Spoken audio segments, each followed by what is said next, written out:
kecuali Soekarno-Hatta yang 2 periode secara berturut-turut. Selamat sore, saya Ngurah Herlin Punarbawu.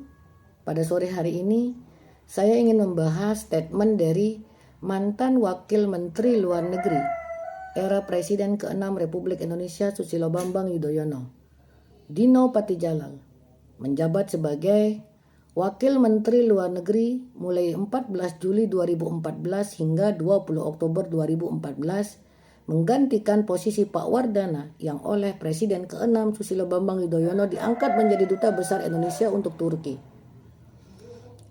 Sebelumnya, Dino Patijalal pernah menjabat sebagai Duta Besar Republik Indonesia berkuasa penuh untuk Amerika Serikat dari tahun 2010 hingga tahun 2013. Mengundurkan diri di tahun 2013 karena ingin ikut konvensi Partai Demokrat untuk calon presiden dari Partai Demokrat.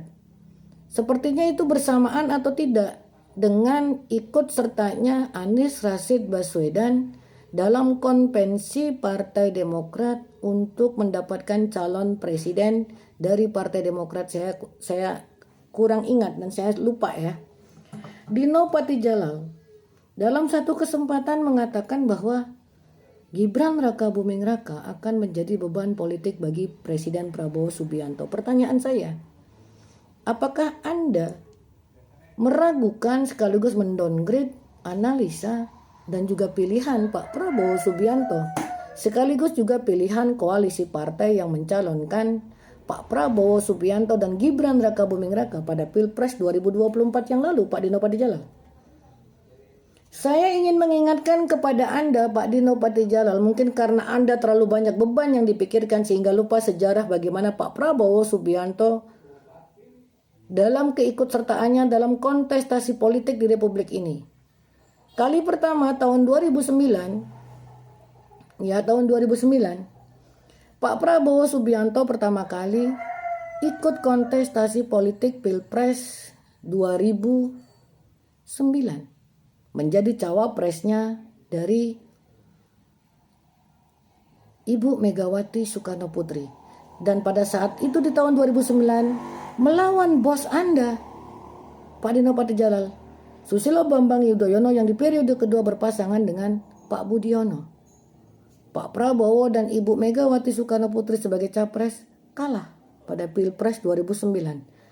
Dan tahun 2014 Pak Prabowo maju lagi sebagai capres berpasangan dengan Pak Hatta Rajasa. Dengan jargonnya Prabowo Hatta melawan Pak Jokowi yang saat itu di tahun 2014 berpasangan dengan Pak JK, Pak Yusuf Kala. Pak Prabowo kalah. Maju lagi di tahun 2019 Pak Prabowo berpasangan dengan Sandiaga Uno melawan Pak Joko Widodo yang di periode kedua berpasangan dengan Kiai Haji Ma'ruf Amin. Pak Prabowo kalah lagi. Tetapi pada tahun 2019 Pak Joko Widodo sebagai pemenang Pilpres mempercayakan kepada rival politiknya 2 kali 2014 dan 2019 untuk mengemban jabatan sebagai Menteri Pertahanan. Dan pada Pilpres 2024 lalu Pak Dino Patijalal, Pak Prabowo berpasangan dengan putra sulung Pak Joko Widodo yang 2 kali menjadi rival beliau di Pilpres 2014 dan 2019. Pak Prabowo menang dan kini menduduki jabatan sebagai RI 1 Presiden ke-8 Republik Indonesia Pak Prabowo Subianto dan Gibran Rakabuming Raka menjadi Wakil Presiden ke-14 Republik Indonesia. Yang jelas-jelas memiliki beban politik itu adalah Pak SBY, Pak AHY, dan Partai Demokrat. Bersusah payah ingin membangun citra, tetapi masyarakat dan kebanyakan rakyat akan mengingat Partai Demokrat, SBY, korup, mangkrak, dan hambalang. Itu beban politik paling nyata yang ada di Republik ini, Pak Dino Patijalal. Jika memang AHY dianggap tidak memiliki beban politik jika bersanding dengan baik Pak Prabowo nanti mungkin 2029 atau dengan siapapun, mengapa pada tahun 2024 Agus Harimurti Yudhoyono, putra mahkota Cikeas, putra mahkota Presiden ke-6 Republik Indonesia Bapak Susilo Bambang Yudhoyono, Agus Harimurti Yudhoyono, bisa di PHP oleh Capres Anies Baswedan yang dicalonkan oleh Partai Nasdem. Di detik-detik akhir, sang putra mahkota Cikeas AHY ditikung. Tidak jadi berpasangan dengan Anies Rashid Baswedan, dan Anies lebih memilih Ketua Umum Partai Kebangkitan Bangsa Muhaimin Iskandar untuk menjadi cawapresnya. Apa yang menyebabkan AHY tidak jadi bersanding dengan Anies Rashid Baswedan? Yang ingin saya katakan, itulah beban politik masyarakat masih mengingat dan akan selalu mengingat SBY, AHY, Hambalang, Mangkrak, EKTP, dan Senturi.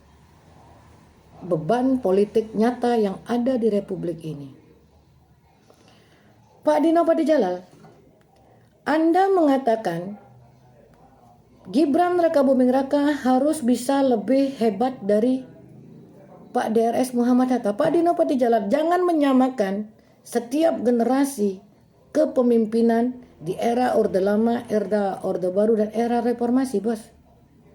Dan Anda mengatakan hanya Pak Soekarno-Hatta yang 2 periode. Sejak kapan ada periodisasi presiden dan wakil presiden di era Orde Lama, Pak? Soekarno-Hatta dipilih pada tanggal 18 Agustus 1945 sebagai presiden dan wakil presiden pertama Republik Indonesia pasca proklamasi. Tidak dipilih, tidak melalui pemilihan seperti pemilihan Pilpres 2004 kali pertama hingga yang terakhir 2024. Dan di era Orde Baru, presiden itu dipilih oleh anggota Majelis Permusyawaratan Rakyat lewat sidang umum MPR. Dan Anda mengatakan hanya Pak Hatta yang 2 periode. Sejak kapan ada periodisasi seorang presiden dan wakil presiden era Orde Lama? DRS Muhammad Hatta mengundurkan diri sebagai wakil presidennya Soekarno sejak 1 Desember 1956. Silakan cek sejarah perjuangan bangsa kita, Pak Dino Patijalal. DRS Muhammad Hatta mengundurkan diri sebagai wakil presiden Republik Indonesia sejak 1 Desember 1956. Dan terhitung sejak tahun 1956 ada kekosongan posisi jabatan wakil presiden. Bahkan pada tahun 1963 MPRS yang diangkat oleh Bung Karno sendiri mengangkat Soekarno sebagai presiden seumur hidup dengan mengabaikan mekanisme pemilihan berkala. Saya ingin mengingatkan kepada Anda sejarah perjuangan bangsa Indonesia. Apakah Anda lupa sejarah perjuangan bangsamu sendiri, Pak Dino Patijalal? Dan setelah Pak DRS Muhammad Hatta mengundurkan diri sebagai wakil presiden, mulai 1 Desember 1956 ada kekosongan posisi wakil presiden dan tidak pernah diisi. Hingga akhirnya keluar TAP MPRS nomor 33 tahun 1967 yang memberhentikan Presiden pertama Republik Indonesia, Presiden Soekarno sebagai presiden, lalu memberikan tugas dan mandat kepada Pak Soeharto untuk menjalankan pemerintahan hingga diadakannya pemilu pertama, yaitu pada tahun 1971.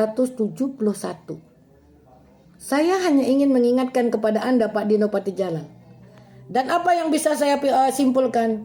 Pengalaman di mana Anda atau seseorang itu mengenyam pendidikan tidak menjamin literasinya bagus.